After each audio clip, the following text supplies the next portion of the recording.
Hello guys and welcome back to my YouTube channel. In this lecture series, we'll be learning how to copy and paste the members. As you can see at this particular grid, the three columns are missed out. So I just want to copy this column and paste at these three joints. So what I do is select the particular column and then press Ctrl C and Ctrl V. There are three methods: by distance between the following two nodes, or by following XYZ values, or the reference point. I'll be using this reference point here.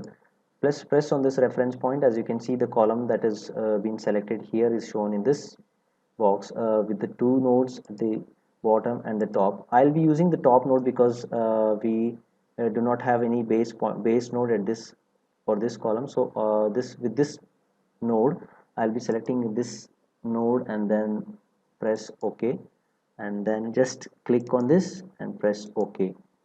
Again, click on this node and then press OK.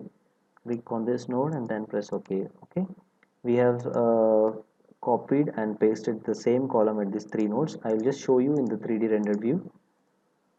We've go to 3D render. As you can see, the three columns have been pasted successfully.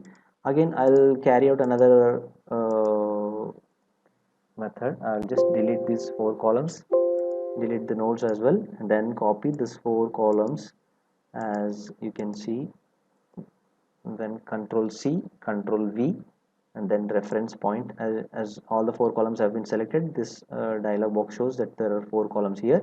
I'll be selecting the top node of this particular column and then press OK. Press at this node, click, and then OK. See, we have successfully pasted all the four columns. And then I'll be showing the 3D view. Yes guys, we have successfully pasted all the four columns, and as you can see in this 3D view. So if you really like my videos, please do subscribe, like, and share this videos. Hope you are learning out of my videos. Thank you guys.